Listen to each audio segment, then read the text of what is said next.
Makanya semua kenikmatan yang ada terbayang di zaman dahulu ada hari ini. Semua ketaatan yang dulu dibayangkan orang ada hari ini. Tapi juga semua kemaksiatan yang ada di zaman terdahulu ada juga hari ini. Yang lagi rame LGBT ya, dulu di zaman Nabi Lut, sekarang juga ada dan terus terang. Mereka terus terang. Kita tidak benci siapa saja, tapi kita menghimbau kembalilah ke fitrahnya. Ya. Tidak boleh juga benci, Pak. Benci takutnya terkena keluarganya. Ya. Sebelumnya kita membahas tentang keutamaan umat Nabi Muhammad yang kedua, yaitu al-ikram birrahmatil khasah. Allah muliakan dengan rahmat, kasih sayang yang khusus.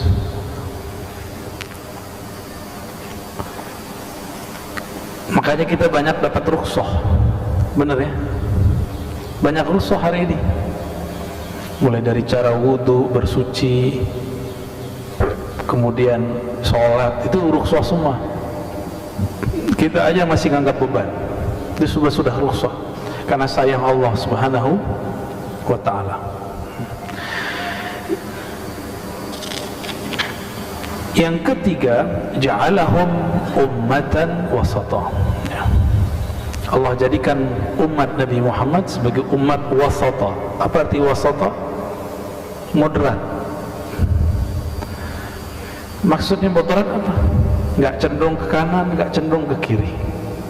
Maka kitab Al-Quran itu bukan kitab satu tema, dia semua tema dibicarakan secara imbang, ya. Di dalam Al-Quran surah Al-Baqarah dikutip oleh beliau, annahum humul ummah al-wasat wa anhum syuhada 'ala an-nas, binassil Quran. Apa ayatnya? Wa kadzalika ja'alnakum ummatan wasata. Demikianlah Allah jadikan kamu umat yang wasata, bukan pertengahan dalam pengertian datangnya di tengah, tapi pendiriannya wasat. Maka agama ini membuat umatnya, ini sifat umat. Jadi umat Nabi Muhammad punya sifat namanya wasatiyah. Ini sifat umat karena disebutkan di situ ja'alnakum ummatan, kami menjadikan kamu sebagai umat yang wasata. Ada istilah yang diperdebatkan, agama moderat atau umat moderat. Sesuai ayat ini, umat yang moderat, ya. Untuk apa itu? Litakunu syuhada'a 'alan nas, supaya kamu, kita, ya, syuhada, menjadi saksi terhadap semua manusia yang dahulu sampai hari ini. Wa yakuna rasulu 'alaikum syahida. Begitu juga Rasul di sini Nabi Muhammad sallallahu alaihi wasallam akan menjadi saksi, syahida, ya. Lalu beliau mengatakan, apa buktinya? Zikru hadhil manqabah wal khususiyah, ya. Keutamaan ini, keistimewaan ini Allah buktikan dengan adanya peralihan kiblat. Jadi kiblat tadinya kemana kiblat kita? Al-Aqsa.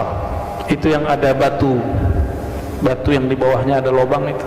Alhamdulillah Allah izinkan saya ke sana. Dan malam tadi kita ketemu orang Palestina, Syekh Ammar yang ahli qiraah. Ya, kita juga ngobrol masalah itu.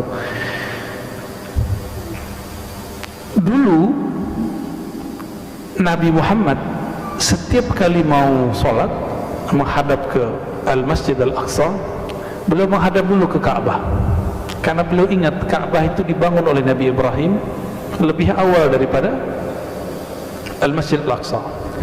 Ada riwayat menyebutkan perbedaannya 40 hari, berarti lebih tua. Dan Al-Masjid Al-Aqsa itu sudah menjadi identik dengan Ahlul Kitab.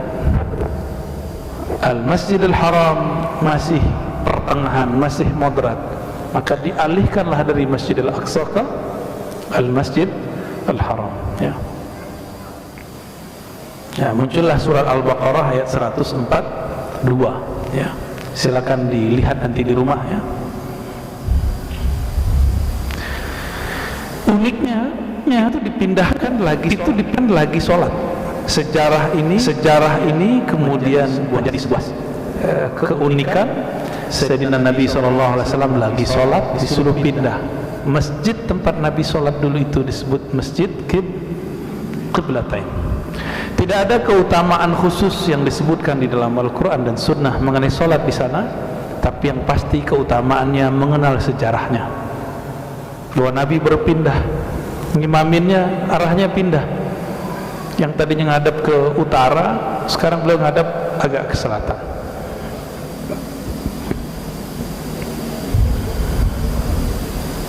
Ya, apa perbedaannya?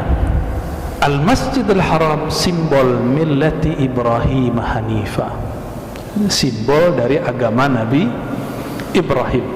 Agama Nabi Ibrahim itu Yahudi atau Nasrani?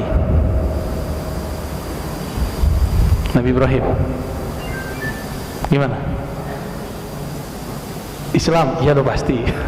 Enggak, dia Yahudi atau Nasrani? Dua-duanya. Dikit lagi biar pas. Belum ada Yahudi, belum ada Nasrani, sudah ada Nabi Ibrahim. Nabi Ibrahim itu bapaknya Yahudi, bapaknya Nasrani, bapaknya Arab. Beliau punya anak, bahkan bapaknya Jawi. Beliau punya anak ada lebih dari 3, cuma yang kita kenal cuma 2, Sayyidina Ismail, Sayyidina Ishaq. Dari Sayyidina Ishaq ada Nabi Yaqub. Nabi Yaqub inilah yang disebut Israel. Maka disebut keturunan Nabi Yaqub dengan Bani Israel. Kenapa muncul Yahudi? Wah, itu banyak lagi kisahnya. Nanti ketika muncul Sayyidina Isa disebutlah Nasrani. Maka Nasrani dan Yahudi itu sama-sama Bani Israel. Dalilnya surat Saf, bahwa Sayyidina Isa berkalam kepada Bani Israel, ya Bani Israel. Jadi risalah Sayyidina Isa hanya ke Bani Israel, tidak berlaku untuk umat ini. Maka jika ia turun nanti di akhir zaman, dia tidak membawa syariat Nabi Musa atau syariatnya sendiri. Syariat beliau lebur dalam syariat Nabi Muhammad sallallahu alaihi wasallam. Bayangkan, Nabi aja ngikut Pak, nanti jadi makmum, imamnya Imam Mahdi nanti. Beliau sallallahu alaihi wasallam, Nabi Muhammad berkalam, betapa canggih, betapa hebatnya kalian. Nabi Isa turun jadi makmum, imamnya dari kalian. Wa imamukum minkum, imamnya dari kalian. Inilah ketinggian makom wali umat Nabi Muhammad. Maka penutup kewalian umat Nabi Muhammad dari sisi nubuat Nabi Isa, dari sisi umat biasa keturunan Rasulullah habaib itu Al-Imam Al-Mahdi. Makanya saya ulang-ulang Pak, harus hormat kepada para sayyid, para syarif, para habib, karena dari mereka lah nanti Allah pilihkan Al-Imam Al-Mahdi. Itu aja. Maka kemudian kita beranikan menyebutkan sebuah hadis, yang hadis ini disembunyikan lama padahal sudah ada di kitab Sahih Muslim. Enggak mau orang sampai. Taraktu fikum tsaqalain, aku tinggalkan kepada kalian 2 hal yang berat, kitab Allah, dan yang kedua bukan sunnah, ahla baiti, ahlu baitki. Di dalam Sunan Tirmizi, ahlu baiti itrati, itrahku. Maka kita cinta kepada semua habaib, cinta kepada semua habaib apapun pergerakannya. Ini kalau nggak ada habaib negeri ini mungkin nggak islami juga. Namun habaib di negeri ini datang bergelombang. Ada gelombang lebih tua, terus pertengahan, dan yang belakangan ini dari Hadramaut ya. Dulu banyak ya, sangat banyak. Maka keturunan-keturunan kiai-kiai yang ada di Jawa hari ini, di Banten, itu hampir semuanya keturunan habaib yang lama-lama. Kalau yang sekarang ya, yang dari Hadramaut. Nah, negeri kita beruntung, ini adalah negeri yang paling banyak zuriat Nabi Muhammad sallallahu alaihi wasallam.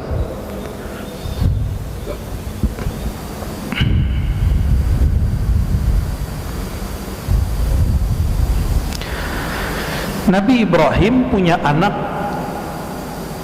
siapa lagi? Nabi Ismail, Nabi Ishak. Ada anak yang lain, masih ada 6 anak lagi dari seorang istri namanya Sayyidatuna Qanturah. Qanturah inilah yang menjadi ibunya orang-orang Asia Timur, Asia Tenggara. Nah, jadi muka-mukanya kayak kita-kita ini kan, yang kurang soheh mukanya. Beda ya sama muka orang-orang Arab ya kita. Beda Pak. Beda muka kita dengan mereka. Maka saya curiga jangan-jangan Cina, Thailand, Vietnam, Patani, Malaysia, Indonesia, Singapura itu sama itu. Sama, wajah-wajahnya mirip. Nonton film Cina mukanya mirip kita, ya kan? Saya cuma mengajak jangan terjebak kepada rasisme. Orang rasis berarti dia tidak wasata. Di Cina ada orang Islam nggak? Ada komunis, ada yang nggak nyembah Allah, ada yang nyembah Allah. Berarti bukan masalah ras, masalah keyakinan. Keyakinannya kemana? Ya, jadi kita nahkum biddin, la nahkum bisya'ab, ya, kita berhukum dengan agama bukan dengan ras. Nah, itulah ajaran Nabi Ibrahim, ya. Dulu sempat ramai ada aliran Ghafatar, ya, dia pengen menghidupkan agama Ibrahim gitu ya. Tapi yang dimaksud agama Ibrahim kita nggak ngerti, ternyata meninggalkan ajaran Sayyidina Muhammad sallallahu alaihi wasallam dan ingin menggabungkan agama-agama yang ada di dunia. Jangankan Islam, Kristen, Yahudi, ini NU Muhammadiyahnya nggak mau gabung Pak. Salafi sama Asy'ari juga mau gabung. NU aja 2 ya, nggak mau nyatu. Tarekat sama tarekat aja nggak mau nyatu. Boro-boro mau nyatuin agama-agama, ya, mimpi besar, ngayal itu, halu, ya. Yang dapat menyatukan umat cuma imam akhir zaman itu, dan kita tidak tahu kapan, di mana. Namun kita siap-siap saja, kolbu kita siapkan, ya. Karena nanti fitnahnya datangnya bareng. Dajjal datang, dia datang. Nanti orang akan mengira Al-Mahdi itu Dajjal, sebagaimana dikira Dajjal itu Al-Mahdi. Nanti begitu kebolak-balik. Dalilnya dari Sahih Bukhari, Sahih Muslim. Naruhu jannah wa jannatuhun nar. Surganya neraka, nerakanya surga. Gelapnya cahaya, cahayanya gelap. Itu, ya. Semoga kita terselamatkan dari fitnah akhir zaman ini, ya.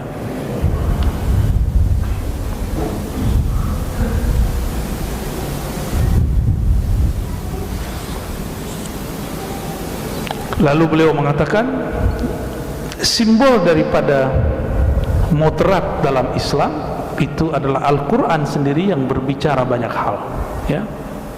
Nah, beliau sebutkan di sini. Dan di akhirat, nah, kita loncat ke bagian belakang. Fa innahu idza kana yaumul qiyamah waqafa an-nas li su'ali qawli kulli ummatin hal balaghakum rasulukum fayaquluna la. Nanti di hari kiamat umat-umat terdahulu, ya, sampai kita itu berdiri semua. Lalu mereka ditanya, hal ballaghakum rasulukum, apakah rasulmu telah mendakwahi kalian? Lalu mereka menjawab, la, belum. Fa yuqalu lirrasulil ladzi ursila ilaihim, maka nabinya dipanggil, wahai para rasul, benarkah kalian belum berdakwah kepada umat kalian? Fa yaqulu na'am, justru kami sudah menyampaikan ya Allah. Tuh, antara nabi sama umatnya udah beda. Fa yaqulu man yashhadu lak, siapa yang bersaksi bahwa engkau para nabi sudah mendakwahi umatmu. Apa jawaban para nabi? Muhammadun wa ummatuh, Muhammad dan umatnya. Itulah makna surat Al-Baqarah 143. Litakunu syuhada 'alan nas, supaya kamu jadi saksi kepada semua umat terdahulu. Jadi nanti ini kita nih Bapak, insyaallah ya, kita jadi saksi. Allah bertanya ke Nabi Isa, ke Nabi Musa, Musa, kata Allah, betulkah sebagaimana yang dikatakan oleh orang-orang ahlul kitab atau orang-orang Bani Israel bahwa kamu belum menyampaikan misi risalahku? Apa kata Nabi Isa, Nabi Musa? Justru kami sudah ya Allah. Mana buktinya? Saksinya mana? Saksinya Nabi Muhammad dan umatnya. Jadi kita nanti jadi saksi. Nabi terdahulu minta Nabi Muhammad dan kita sebagai saksinya. Itu makna surat apa? Al-Baqarah ayat 143. Litakunu syuhada'a 'alan nas, agar kamu sekalian hai umat Muhammad menjadi saksi terhadap umat-umat terdahulu. Ini kita ringkas-ringkas ya. Dan yang keempat, khasais keutamaan umat Nabi Muhammad sallallahu alaihi wasallam, yusur syariatil Muhammadiyah, kemudahan dalam menjalankan syariat Nabi Muhammad sallallahu alaihi wasallam. Apa kata beliau? Syariatuha aisarus syara'i'. Syariat umat Nabi Muhammad syariat yang paling mudah. Wazalika binassil Quran, karena itulah nas dari Quran. Allah mengatakan dalam surah Al-Baqarah 185, nanti dicek di rumah, yuridullahu bikumul yusra wa la yuridu bikumul usra. Allah hanya menginginkan kemudahan bagimu, bukan kesulitan. Maka orang-orang yang berpikir bahwa syariat ini menyulitkan, dia telah menyalahi pemahaman yang Allah turunkan. Dulu saya sering buat daurah kajian zakat. Mohon maaf, itu bapak-bapak, ibu-ibu bertanyaannya gimana supaya nggak kena zakat. Serius Pak, ibu-ibu emas di mana-mana tangannya, bolangnya itu kalau diangkat 3 detik udah turun langsung berat. Kalau nanya, Ustaz, kata orang kalau emasnya dipakai tidak wajib berzakat. Nah, ngeri, jawabannya ngeri. Kita jawab, pas kita jawab dia ngobrol.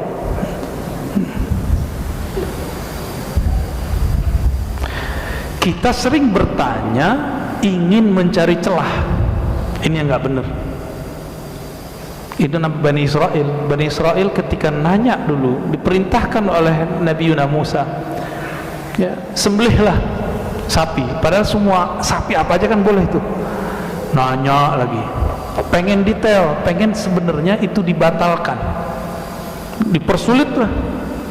Oh, nggak ketemu Nabi Musa. Oh, dicari sama Nabi Musa sesuatu yang sesuai perintah dari Allah. Dicari yang nggak pernah dijadiin untuk gembala, warnanya juga safra faqi'ul launuha. Ribet sudah. Musallamatul la syi'ata fiha, nggak pernah dipakai, nggak ada aib. Pusing mereka. Padahal sapi apa aja ambil. Jadi ketika nanti bapak punya guru rohani, diperintahkan amalkan ini, gak usah nanya, amalin aja ya.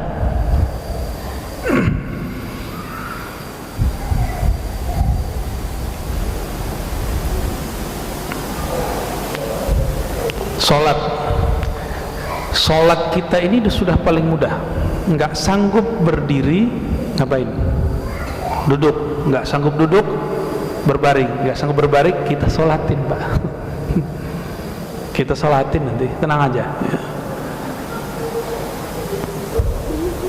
Dulu kalau kena najis pakaiannya dipotong, Sekarang cukup dibersihkan, selesai. Dulu apabila orang bertobat dari kesyirikan, dia harus faqtulu anfusakum, bunuh dirimu. Ada nggak yang begitu, Pak? Syariat bunuh diri ada nggak sekarang? Nggak ada. Syariat kita betul-betul dimudahkan. Allah mudahkan semua. Ada seorang yang sangat miskin.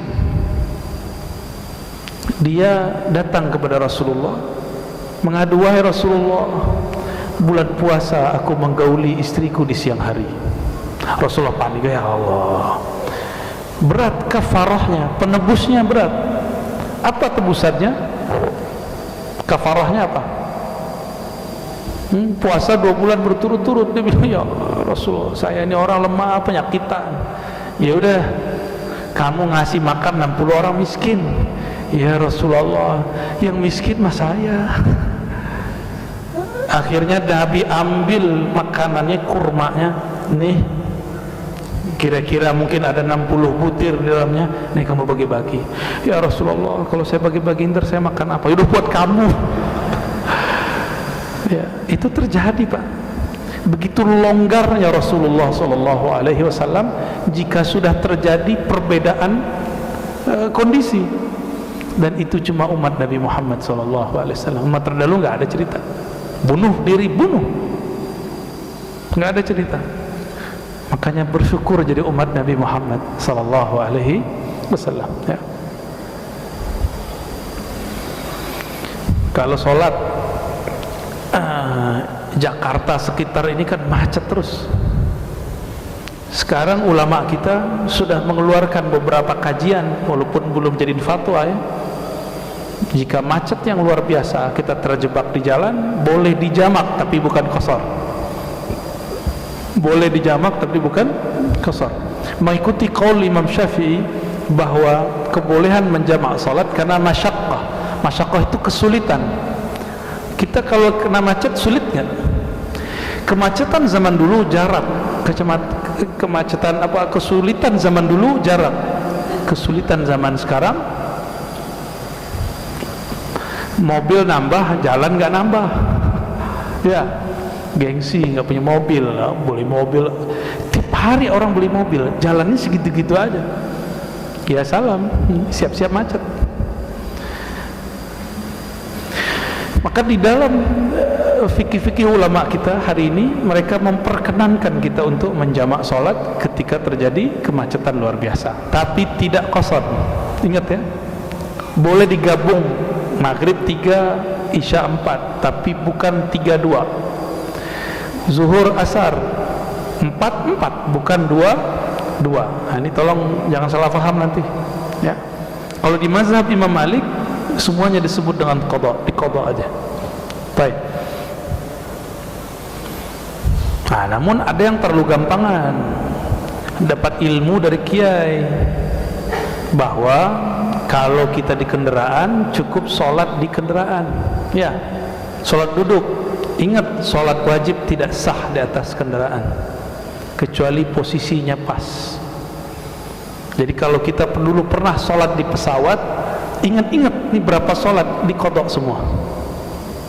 Kecuali Saudi Airlines ya, itu di belakangnya ada musola, bener. Itu bisa, Pak. Tapi kalau sholat di kursi, di bis, di mobil, mesti diqadha. Karena Nabi tidak pernah sholat wajib di atas kendaraan. Dulu debat Imam Syafi'i dengan pengikut Imam Abu Hanifah mengenai kewajiban sholat witir. Imam Malik, Imam Syafi'i mengatakan tidak wajib, tapi Imam Abu Hanifah mengatakan wajib sholat witir. Gimana kalau diwajibin, Pak? Belum tadi nggak witir kan? Ya, kebanyakan kayaknya nggak witir. Thariqat saya salah satunya menjaga sholat witir. Kalau ketinggalan kita usahakan untuk mengqadhanya. Imam Syafi'i menukil riwayat bahwa baginda Nabi Muhammad SAW pernah sholat witir di atas kendaraan. Tapi kalau sholat wajib selalu turun dari kendaraan. Maka beliau mengeluarkan kaidah la tasihhu shalah ala rahilatin atau ala rikabin. Tidak sah sholat wajib di atas kendaraan. Ya, ingat-ingat dulu umroh atau naik bus, sholat di atas kendaraan, tolong dikodok. Saya nggak tahu jawab ya. Ya, itu agak ketat dikit Pak, gitu di bagian itu. Ya. Kayaknya udah banyak ya. Ya, udah keseringan ya. Itu disebut dengan sholat li hurmatil waqt, sholat menghormati waktu, dan dia tidak disebut sholat yang sebenarnya. Dia cuma zikir dan doa ya.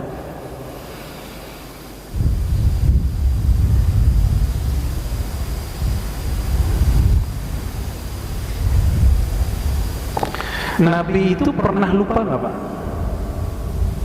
Pernah. Salah satu berkah umat Nabi Muhammad dibuat lupa dalam sholat. Dalam sholat, bukan lupa dari sholat. Dalam sholatnya beliau ada dua riwayat, satu mengurangi rakaatnya, yang kedua kelebihan rakaat. Dan itu terjadi cuma sekali itu dua kali. Para nabi ini nggak pernah lupa, karena lupa itu dari syaitan. Tapi nisyanul anbiya rahmatun wa barakah, bukan syaitan.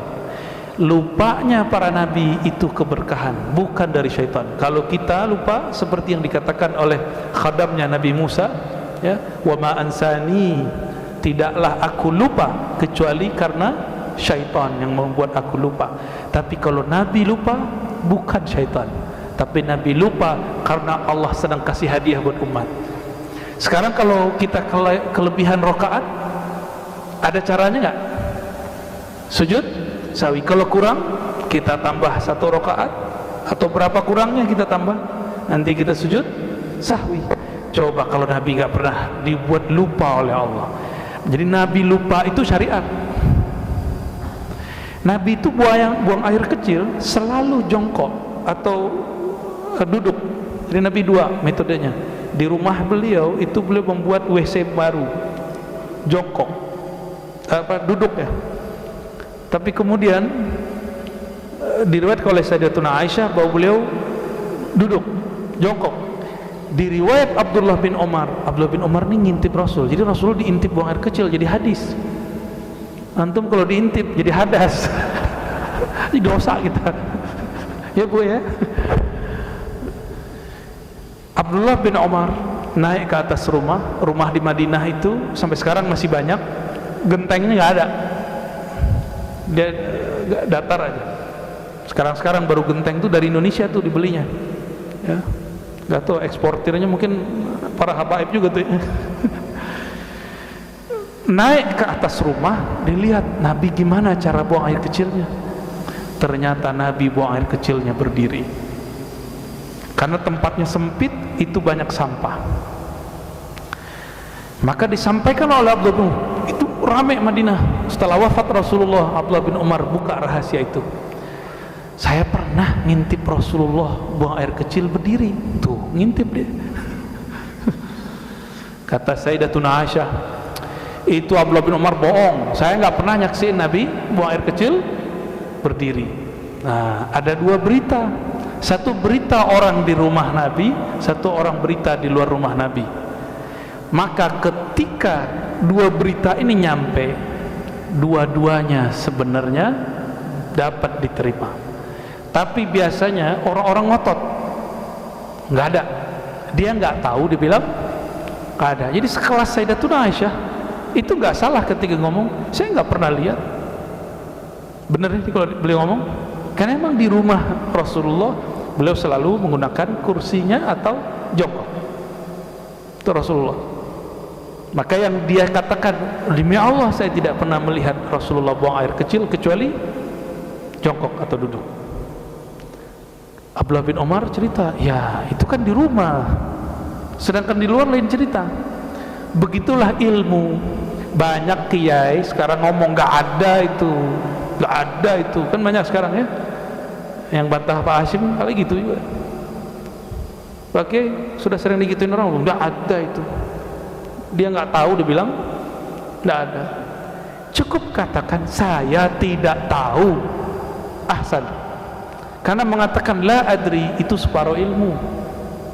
Itu petuah Imam Malik, Imam Syafi'i, imam yang lain. Engkau bilang saya nggak ngerti bab itu, selesai. Ini kajian yang sudah kita tutup, salah satunya kajian tentang ma'rifatur ruh. Ini guru saya bilang dari banyak mursyid nih. Dulu kan diperintah buka, kita buka. Sekarang perintah tutup, tutup. Saya kan diperintah aja sama guru-guru kita, masyayikh kita, mursyid kita. Kalau nggak kamu buka, siapa lagi yang buka? Sekarang tutup, ya tutup. Maka mau nanya tentang ruh, saya nggak akan jawab. Muka gimana juga jawabnya, saya nggak akan jawab. Ya, memang sudah diperintahkan. Kalau orang bilang nggak ada itu, ya dia nggak tahu, nggak ada masalah. Ya, nah beruntunglah yang sebelumnya ikut kajian, ya ma'rifatur ruh. Ya cuma sedikit Allah izinkan buka, dan saya cuma diberikan juga sedikit dari yang sedikit itu. Dan malangnya sekarang sudah ditutup lagi, ya. Nggak boleh pas saya bahas-bahas itu lagi ntar, ya. Jadi tolong jangan tanya-tanya masalah kajian ruh dulu. Ntar kita ngaji-ngaji begini aja kita, ya. Bismillah, insya Allah.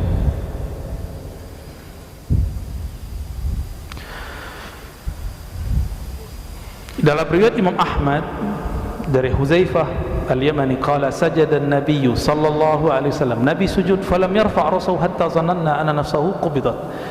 Nabi sujud enggak diangkat-angkat, enggak bangkit-bangkit, sehingga kami mengira Nabi sudah wafat dalam sujudnya. Seperti doa sebagian kita kan begitu. Kalau saya enggak minta doa meninggal dalam sujud, Pak, ntar kasihan makmumnya. Ya, benar enggak? Kasihan makmumnya ntar. Tapi kalau ada orang doa begitu, ahsan, bagus, ya. Falamma faragha, ketika beliau selesai, qala rabbi istasyarani, ya. Rabbku, Allah ngajakku ngobrol. Jadi Nabi sujud kalau lama, itu lagi dialog dengan Allah. Kalau kita sujud, kalau kelamaan dikit gimana? Aduh, imam ini sok soleh ini. وفي وأحل لنا كثيرا مما شدد على من قبلنا ولم يجعل لنا من الدنيا في حرج فلم أجد شكرا إلا هذه السجدة. Lalu beliau mengatakan di dalam hadis itu yang agak lumayan panjang, Allah menghalalkan bagi kita, bagi umat Nabi Muhammad yang dulu diharamkan, lalu Allah mudahkan urusan-urusan duniawi kita. Falam ajid syukran illa hadhihi sajdah, maka beliau sebagai tanda bersyukur kepada Allah sujud lama sekali. Jadi sujud syukur itu boleh di luar sholat, boleh di dalam sholat, ya. Nah, ini beliau kan halnya dapat. Nah, kita kan kalau nggak dapat hal itu jangan lama-lama, Pak, ntar jadi fitnah, ya. Ntar dikira Bapak sudah meninggal. Hadis riwayat Imam Ahmad. Lalu beliau mengatakan, nah ini tahaddus bernikmah. Nabi ini sering memamerkan nikmat karena perintah. Akhir surat Wad-Duha apa lafaznya? Amma bi ni'mati rabbika fahaddits. Terhadap nikmat Rabbmu didahulukan objeknya, ni'mati rabbuk, nikmati rabbik. Seharusnya kan haddits ni'mata rabbik. Sekarang objeknya dimajukan, berarti serius. Terhadap nikmat Allah yang sangat besar, ceritakanlah. Menceritakan bahwa ini kebaikan Allah, bukan karena ini turun ke kita, tapi karena Allah lah yang maha baik. Nah, Nabi Muhammad SAW, ya, yaftakhiru bihadhihi ni'mati tahaddusan bi ni'matillah. Begitu kata Sayyid Muhammad, Abu Yasid Muhammad Alawi Al-Maliki. Nabi berbangga untuk masalah ini. Apa kata beliau? Inni bu'istu bisamhatil hanafiyah. Aku diutus dengan samhah. Samhah itu kelapangan, hanifiyah dengan kelurusan. Betul-betul gampang. Syariat kita udah gampang sekarang, ya. Wa yusi bidzalika bu'utsahu wa rusulahu yaqulu basyiru wa la tunaffiru wa yassiru wa la tu'assiru. Ketika beliau mengutus Abu Musa al-Asy'ari, Sayyidina Ali, Muaz bin Jabal, sahabat-sahabat diutus keluar, itu dikasih 4 kalam.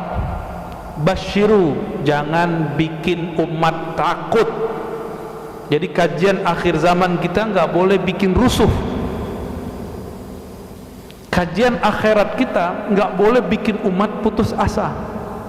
Harus bikin mereka tambah dekat kepada Allah, tambah semangat. Ini tipis-tipis ya. Yang kedua, wala tunaffiru, jangan buat mereka lari dari agama. Ini prinsip untuk para dai. Yang bikin lari biasanya apa? Yang membebani. Jadi dai-dai killer ya, sok-sok galak, guru-guru galak itu di sekolah aja, jangan di majelis. Di majelis yang penting orang nyaman.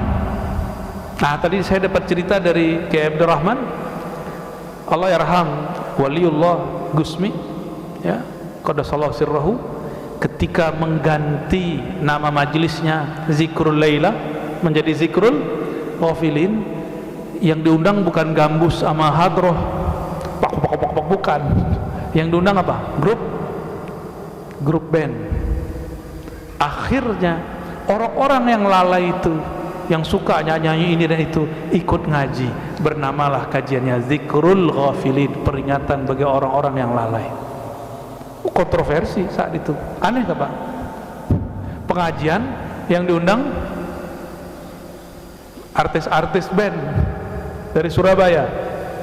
Tuh, orang-orang begitu lebih maju dari zamannya. Nah, sekarang kan saya sempat berani ya bawa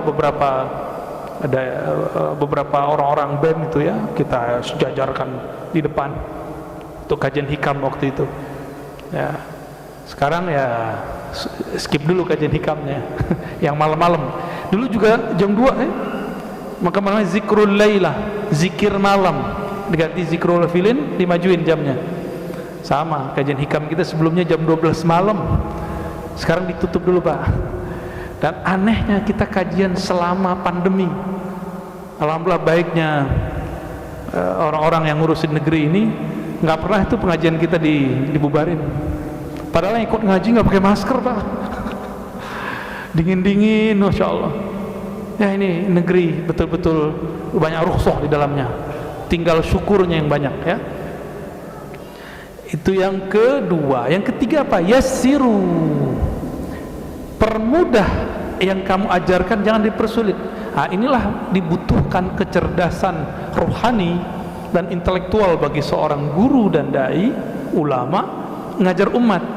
Jangan dipersulit. Thariqah itu kan wirid zikir. Zaman dulu belum ada handphone Pak, belum ada handphone. Saya buat khalwat 10 hari dulu, mau ditarik handphonenya takut kabur pulang.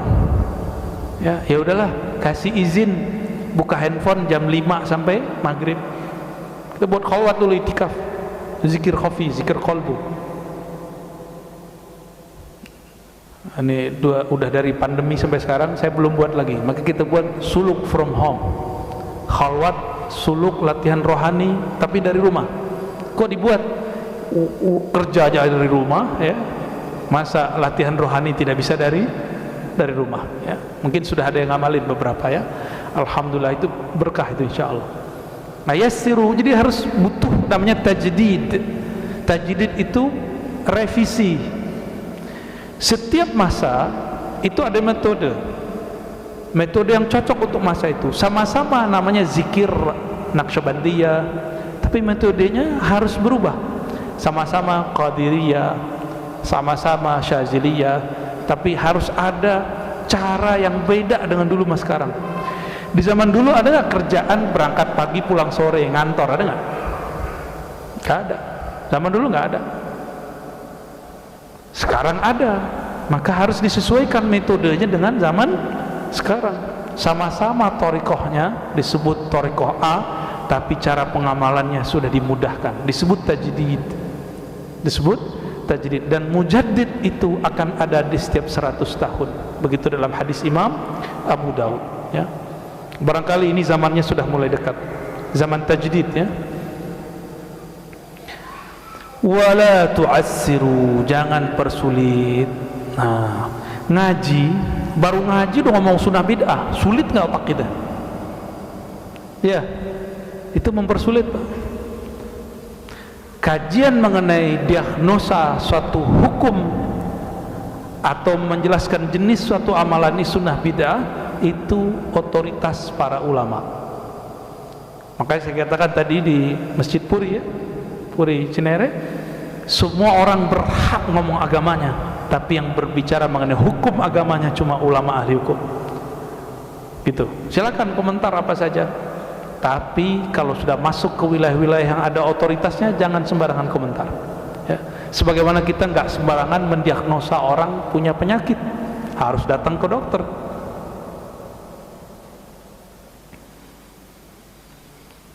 Jadi ada 4. Nah, ini khas ajaran Nabi Muhammad. Apa pertama? Basyiru, beri kabar gembira. Atas dasar inilah para ulama kita sering menyebutkan kisah-kisah untuk membuat semangat. Yang kedua, wala tunaffiru, jangan bikin orang kabur, jangan persulit. Jangan ngomong begini lagi, begini saya belajar dulu, kamu kalau gak senang ya sudah pergi sono. Nah, jangan gitu lagi Pak, ngomong zaman sekarang. Ini zaman layar sentuh. Tuh. Zaman udah layar sentuh. Zaman dulu pakai apa Pak layarnya? Layar tancap. Sudah beda zamannya. Maka kita nggak boleh lagi saklek kayak dulu. Yang penting anak-anak muda mau ngaji. Saya juga masih muda Pak. Oke, masih muda kan? Nah, jenggotnya masih hitam. Alhamdulillah. Wahadhil qaidah. Nomor 3, yassiru, taisir, dimudahkan. Yang keempat, tidak mempersulit. Ya. Disinilah muncul revisi-revisi dalam metode. Syariat tidak boleh direvisi, tapi fikih boleh direvisi. Apa bedanya? Syariat dari Allah, pemahaman terhadap syariat boleh berubah, tapi syariatnya tidak boleh berubah. Ya. وهذه القاعدة الكبرى في تكاليف هذه العقيدة كلها. Nah, inilah kaidah-kaidah besar dalam tugas mengajarkan akidah agama ini. Fahiya muyassarah wala usra fiha. Ini justru mempermudah bukan mempersulit. Ya. وهي توحي للقلب الذي يتذوقها بالسهولة واليسر في آخر الحياة كلها. Inilah yang membuat agama ini justru tanpa mempermudah. Ini mohon maaf, zakat yang 10% apa Pak? Zakat tanaman pakai air tadah hujan, bukan irigasi. Kalau irigasi 5%. Kalau hasil dagang pekerjaan bulanan tahunan cuma 2,5%. Sedangkan di syariat Bani Israel itu mau apa aja kerjaannya sampai sekarang 1/10. Kayak sekarang di Prancis beberapa agama-agama itu tempat ibadahnya sepi karena pajak dan asuransinya wajib dibayarkan 50-60%, ditambah 10% lagi jadi 30% sisanya. Mereka nggak mau ke tempat ibadah mereka karena mempersulit. Ya. Nah, itulah alasannya mungkin kita sedih di kota Depok ini masih banyak sekali masjid-masjid karena bingung mau cari dana gimana, akhirnya nadah di tengah jalan. Ya, kita mau salahin siapa? Ini katanya kota-kota religius ya. Ya, semoga sampai ini kepada pemimpin-pemimpin di Depok. Ya. Mau ini dibantu nih masjid-masjid biar gak buka. Malu kita sama agama lain. Bahkan malu kepada Rasulullah sallallahu alaihi wasallam ya. Kalau ada wakil-wakil rakyat tolong diurus itu. Dirapikan masalah itu. Jangan alasan nggak ngasih Pak ya, ngasih aja. Itu mereka udah bingung mau buat proposal kemana. Orang sekarang sibuk bikin masjid fisiknya tapi lupa membangun orang di dalamnya. Nah, ini yang kita sedih.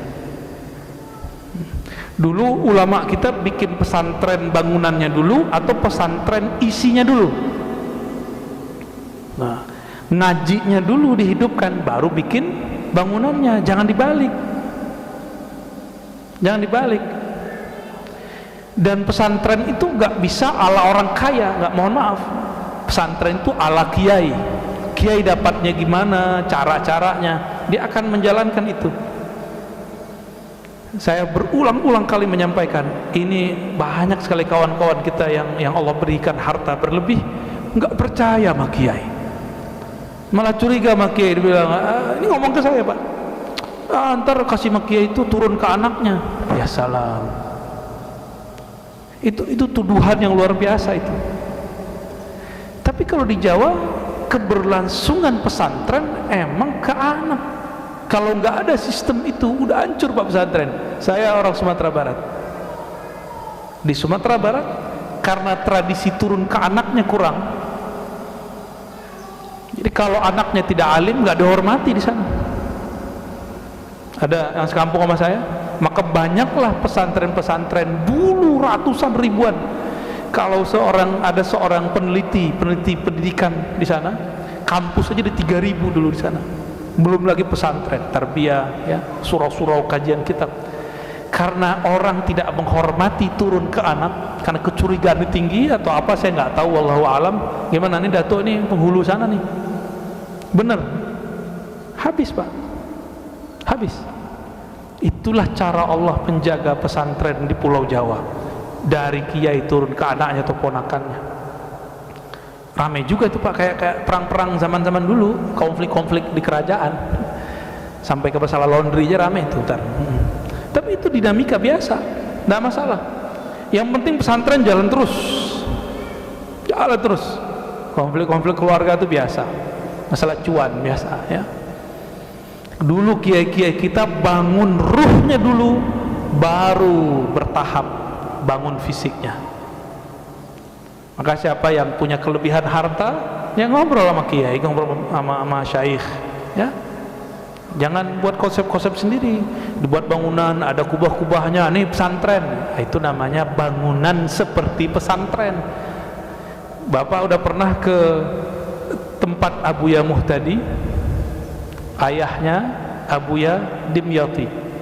Saya ziarah ke sana, tapi belum sempat ketemu dengan Abuya Muhtadinya, tapi ziarah ke ayahanda beliau. Itu pesantren gak ada kubah-kubahnya Pak.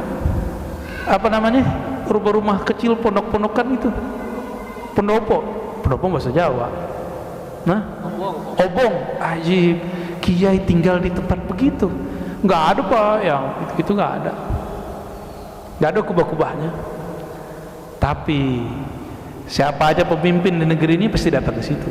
Jenderal di mana aja datang ke situ. Kira-kira muliaan mana Pak?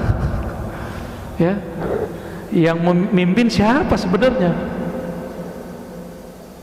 Nah, ini yang luar biasa, ya. Kita baru saja pekan lalu, ya, 2 minggu lalu, ya, dari Abah Lutfi, Habib Lutfi, pemimpin Sayyidul Mursyidin, ya, pemimpin para mursyid. Itu nggak ada pesantren, majelis aja, majelis kanzus sholawat. Masya Allah, itu orang datang, pengen sekedar ketemu, melihat beliau.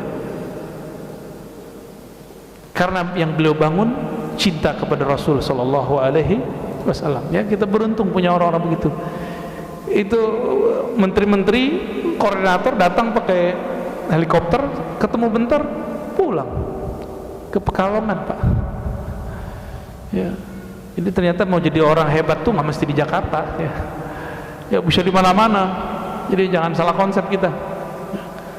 Dan saya juga tinggal di Jakarta kok Pak, ya, saya tinggal di Depok Pak.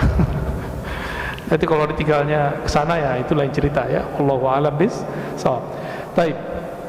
Ini Bapak Ibu yang muliakan Allah, salah satu kelebihan yang Allah berikan kepada kita sebagai umat Nabi Muhammad, bahwa syariat ini dimudahkan oleh Allah Subhanahu wa taala.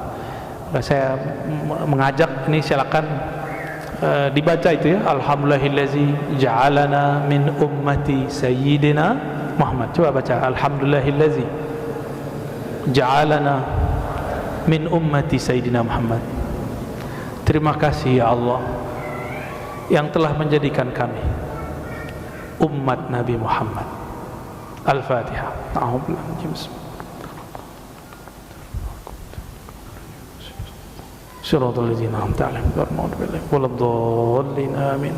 Saya sudah pernah menyebutkan sebelumnya bahwa Nabi Musa pernah meminta ingin jadi nabi akhir zaman. Kata Allah, sudah ada. Jadi kalau gitu jadi umat akhir zaman. Nabi Musa minta jadi umat akhir zaman. Masa udah jadi umat akhir zaman masih nyesel? Ya. Jadi pede Pak jadi umat akhir zaman. Ya. Fadhal, oke.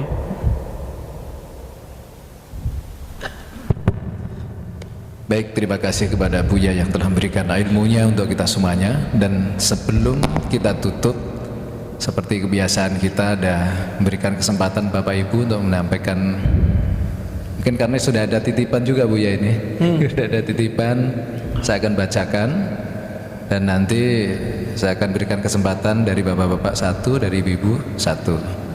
Tapi ini saya baca dulu Buya, dia bertanya begini Buya, ada fenomena penghancuran makam para nabi dan ulama yang mungkin sekarang ini banyak dilihat di Timur Tengah ya. Yang mereka menganggap itu adalah satu pelanggaran berdasarkan hadis-hadis sahih.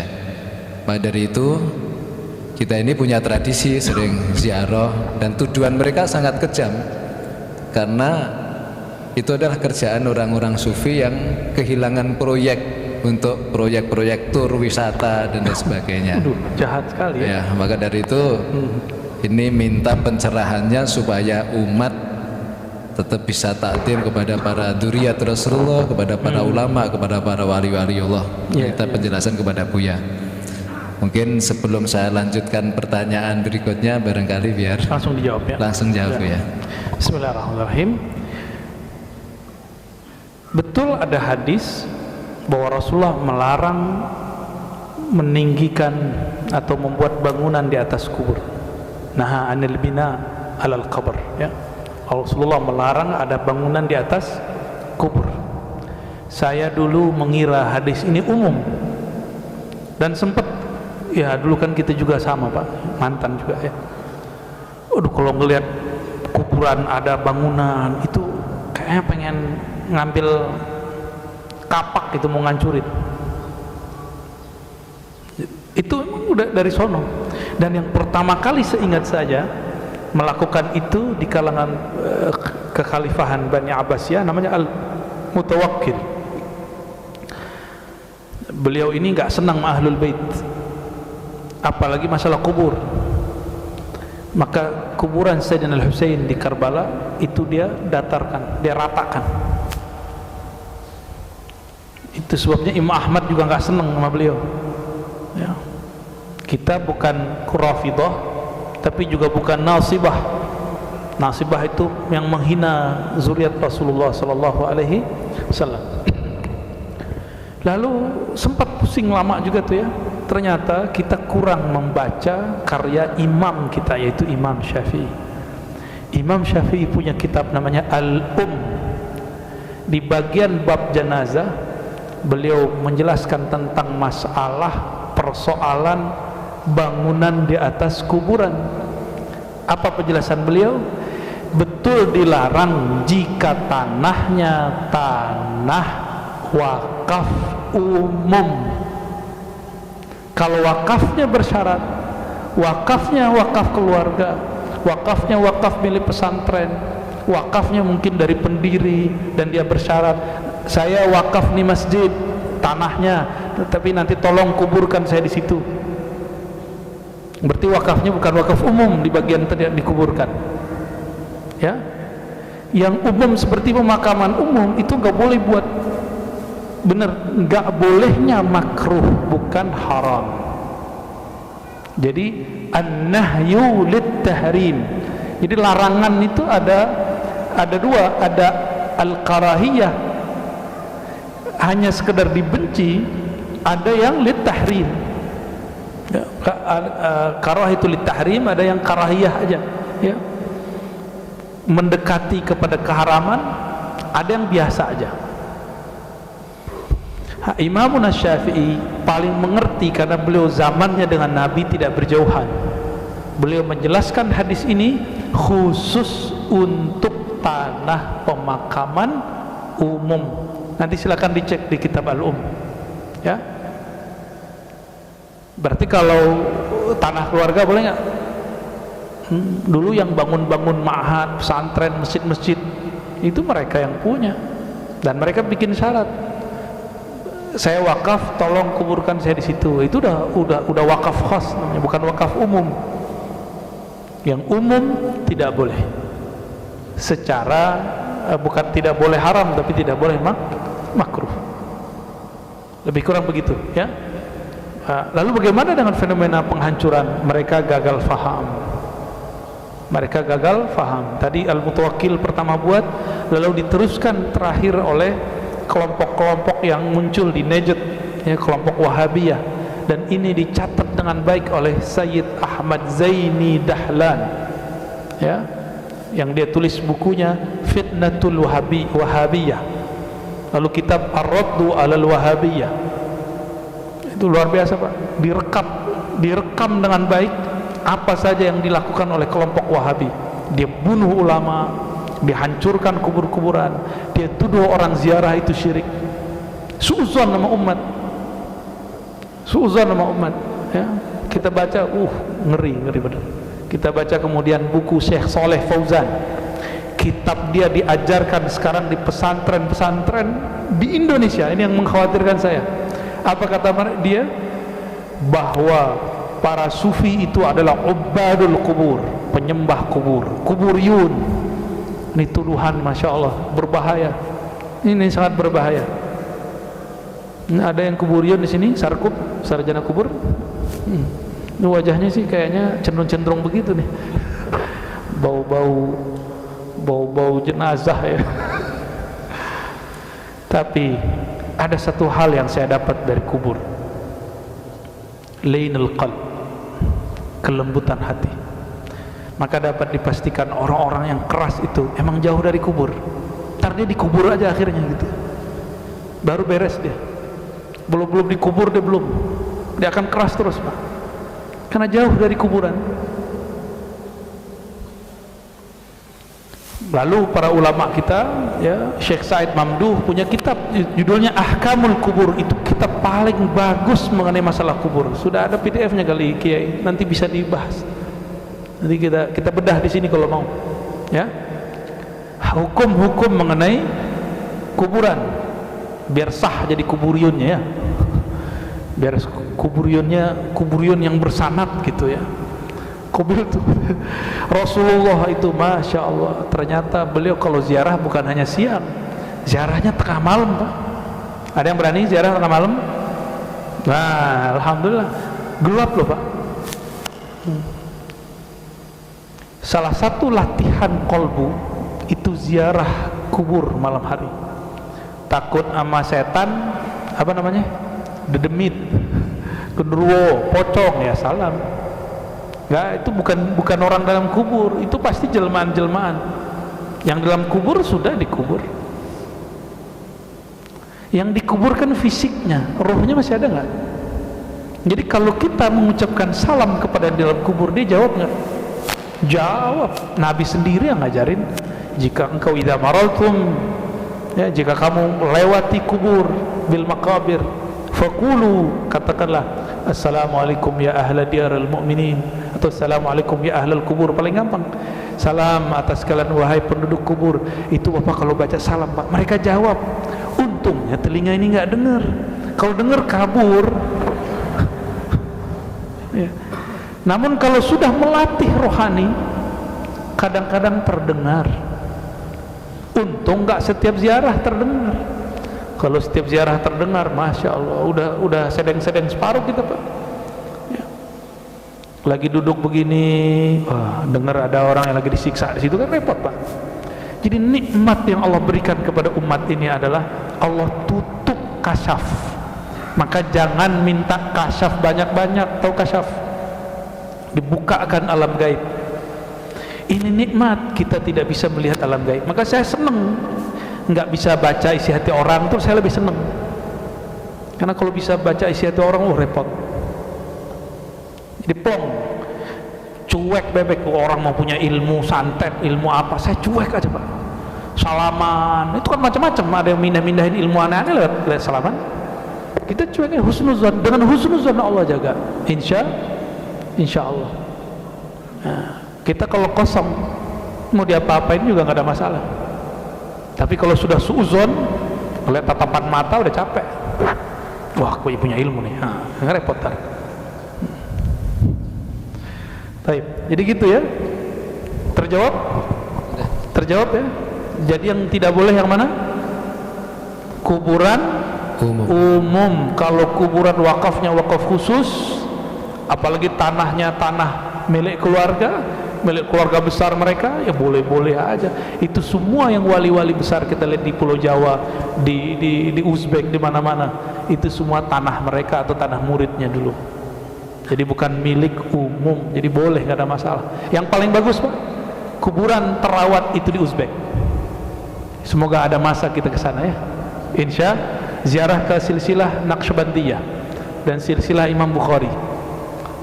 Semoga nanti ada masa ke sana. Insya Allah. Ini bukan travel, ini bukannya ngajak ziarah. Ya, top. Baik, terima kasih. Bapak-bapak, ada satu orang mungkin yang mau bertanya kepada Buya. Oh, baik. Assalamualaikum warahmatullahi wabarakatuh, Bu ya. Nah, mungkin di luar tema Bu ya. Mungkin zaman sekarang kan kita pembayaran lewat e-commerce ya Bu ya. Ada GoPay, misalnya sebutnya ada GoPay, OVO segala macam. Itu hukumnya apa ya Bu ya? Saya masih ada bilang goror atau apa segala macam. Mohon penjelasan Bu. Assalamualaikum warahmatullahi wabarakatuh. Assalamualaikum. E-commerce atau sejenisnya ya. Al-aslu fil muamalat lil ibahah, begitu kaidahnya. Pada dasarnya muamalat, transaksi, bisnis itu akadnya atau wujudnya itu boleh. Jadi dibuat unlimited oleh Allah Subhanahu wa taala. Itu bukan hadis Pak ya, itu kaidah yang disepakati oleh para ulama 3 mazhab ya, tapi diperdebatkan oleh ulama Hanafiyah. Pada dasarnya muamalat di transaksi bisnis, akad-akadnya boleh dengan syarat tentunya sesuai dengan syariat. Di zaman dulu orang sering untuk mendapatkan satu barang melakukan barter. Maka dulu jual beli disebut ishtara yashtari, istiraan. Aktivitasnya disebut bai ini kemudian ada di situ sigat, kalimat untuk terima jawab ya, penyerahan dan diterima. Namun di zaman Rasulullah hanya ada sekitar 24 sampai 26 transaksi bisnis, dan itu ditulis di dalam kitab Bulughul Maram. Di zaman itu belum ada GoPay, belum ada OPPO, apalagi Shopee, apa namanya, Shopee Pay. Ini bukan lagi iklan Pak, ini lagi membahas jawabannya. Ya. Apalagi namanya, dulu ada Ustadz Yusuf Mansur buat apa namanya, Paytrend. Waduh, kayaknya udah dapat musibah kayaknya ya. Kita doakan semoga baik-baik aja. Padahal itu kalau jadi itu kekuatan umat Islam. Cuma sayang ya, nggak ada orang mau umat Islam itu naik, nggak ada. Saran saya nanti kalau mau buat, jangan bawa-bawa istilah-istilah agama ya. Yang penting jujur, ridho, itu Islami. Jangan bawa simbol-simbol agama, sensitif. Agama itu suci, dibawa ke duit orang curigaan. Di zaman Rasulullah tidak ada namanya kredit. Kredit itu transaksi baru. Belum ada namanya menyimpan duit di bank, belum ada. Maka orang yang mengharamkan bank itu juga jadi masalah, perdebatan panjang. Usah dimarahin kiai-kiai Pak, kamu nih anak baru gede sok-sokan. Loh, saya bukan sok-sokan, saya cuma nukil fatwa Darul Ifta. Itu ulama Mesir, Syekh Shaltut, Syekh Fulan, Syekh Muti'i mengharamkan bank. Kata kiai-kiai yang marahin saya, itu kan sebelum tahun 71 Pak Kiai, sebelum bank itu dikaji. Setelah dikaji setelah tahun 71 kemudian keluarkan fatwa tahun sekian, dan puncaknya tahun 2003 baru ulama Mesir di Darul Ifta mengeluarkan fatwa yang sangat berani bahwa bank itu halal. dan produk-produknya perlu diperhatikan. Jadi kita melihat produknya ini, yang haram mungkin transaksi di suatu produk, atau misalnya tasarrufnya. Apa arti tasarrufnya? Ya ini dikelolanya kemana? Itu PR kita paling. Nah ini kelebihan bank syariah. Bank syariah pasti diputer di hal yang halal. Tapi kan kejadian juga kemarin, ada bank syariah, bank syar'i, tapi kemudian membiayai pemodalan hal yang haram, babi. Saya lupa nama banknya, alhamdulillah lupa Pak. Ya. Di zaman Rasul ada namanya riba. Riba itu kalau saya nuker emas, emasnya beda ukuran, beda nilai, baru disebut riba. Maka dulu standarnya nilai emas, karena dulu emas itulah yang menjadi standar nilai satu alat tukar. Rupiah, dolar dulu berdasarkan emas, sekarang dolar suka-suka mereka nyetak, benar nggak? Jadi sekarang mata uang bukan berdasarkan emas. Artinya dia sudah jauh daripada praktek bisnis yang ada di zaman Rasul, praktek muamalat yang ada pada zaman Rasulullah. Jika terjadi namanya di dalam bank itu apa namanya, peminjaman. Kata pinjam di sini beda dengan kata pinjam di zaman Nabi. Di zaman Nabi saya nih minjem ke Kiai Abdurrahman, telat bayar, kata Kiai ini belum menjadi Kiai misalnya, besok ente kalau nggak bayar 2 kali lipat, itu riba namanya. Itu yang disebut riba. Sekarang itu orang sebut minjem, tapi dia bukan minjem Pak, itu namanya pemodalan. Jadi memberi modal beda dengan pinjam. Ini hasil kajian daripada ulama di Darul Ifta Mesir. Saya cuma nyampein doang, biar jadi bahan juga kita, karena fatwa itu tidak suci. Yang suci cuma Al-Quran dan hadis-hadis yang mutawatir. Hadis-hadis yang sahih pun masih dikritik, apalagi cuma fatwa. Dan saya berkali-kali sampaikan, 2003 ulama Darul Ifta mengeluarkan kehalalannya, kita 2004 baru mengharamkannya. Ya. Nah, waktu itu belum muncul kayak e-commerce yang muncul kayak sekarang, belum ada seperti Dana ya, belum ada GoPay dan segala macam. Ini sudah berbeda dengan yang ada dulu. Maka ulama kita ngambil satu aja, antarodin, yang penting ridho, yang penting ridho. Apakah setiap bunga itu berarti riba? Belum tentu. Riba. Jadi hati-hati, saya tidak pernah menghalalkan riba. Riba haram mutlak. Ya, riba haram mutlak, itu syariat. Yang ada sekarang, pemodalan yang ada sekarang di bank atau e-commerce itu segala macamnya, itu dulu belum pernah ada di zaman Rasulullah.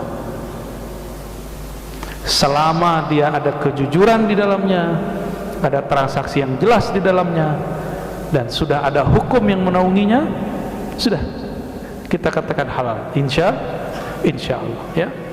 Dan kita pulangkan nanti ke ahli-ahli hukum muamalat ya. Saya berbicara ini dari sisi usulnya sebenarnya, usul fikihnya ya, barangkali itu. Dan ini akan beda terus Pak, akan beda terus, insya Allah kita nikmati perbedaannya. Dan yang mengharamkan bank, haramkan duit, karena duit produk bank. Mengharamkan bank tapi pakai duit, ngayal namanya ya.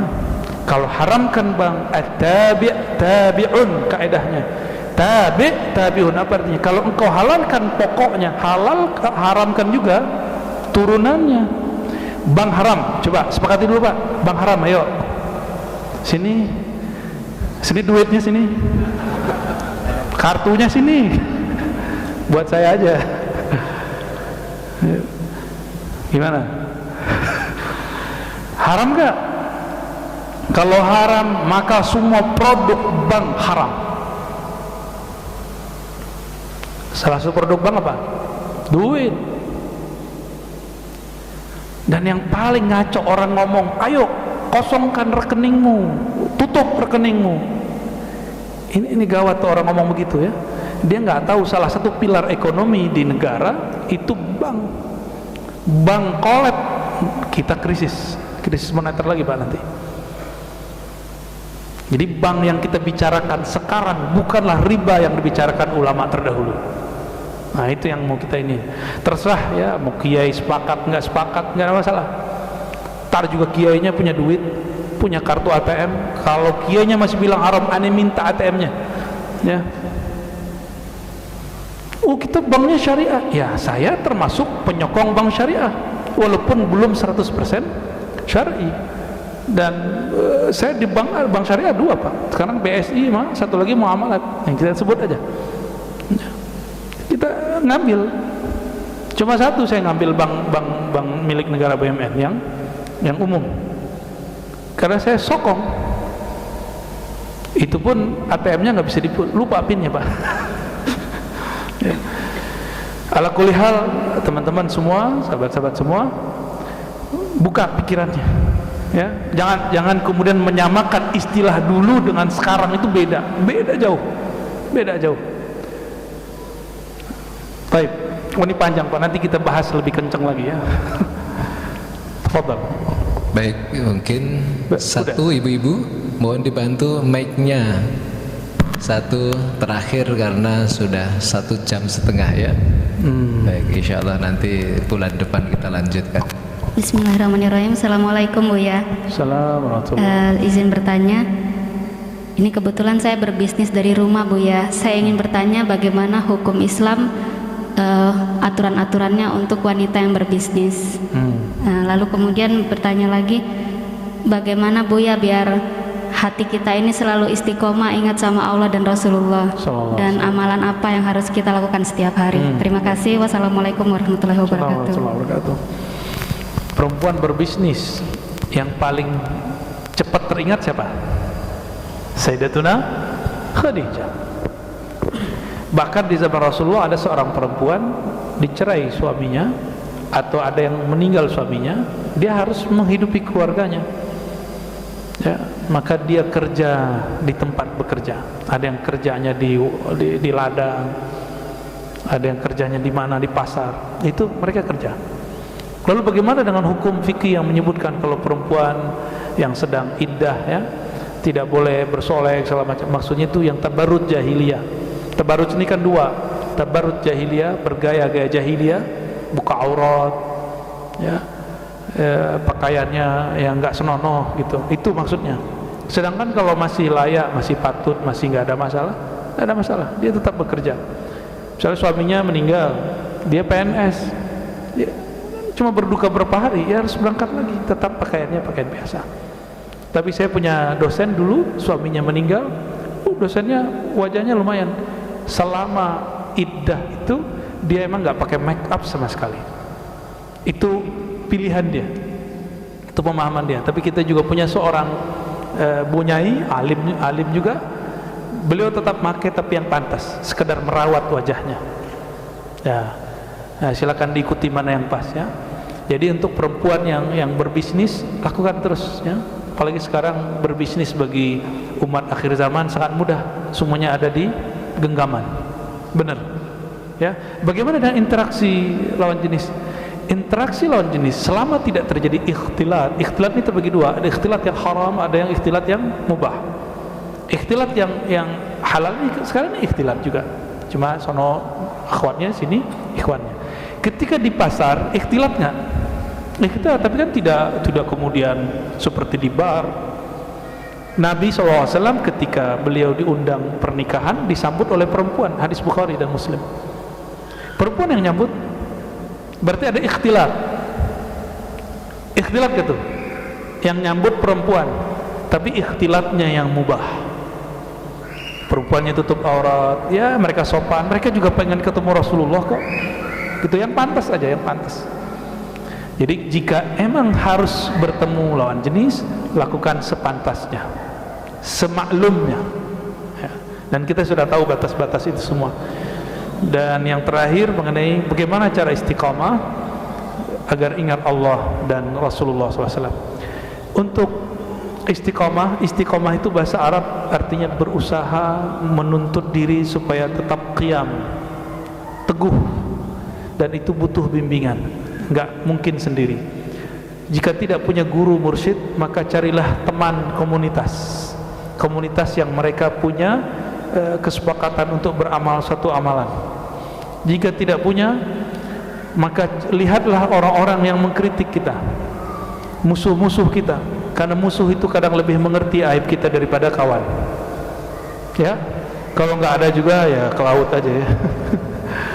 Ya, itu caranya supaya istiqomah ingat Allah Subhanahu wa taala. Tapi cara paling cepat itu berguru, bermursyid. Carilah mursyid di mana aja. Ya. Dan cara untuk ingat Rasulullah, ini paling indah. Pelajari sunnah Nabi harian mulai dari bangun tidur sampai tidur lagi.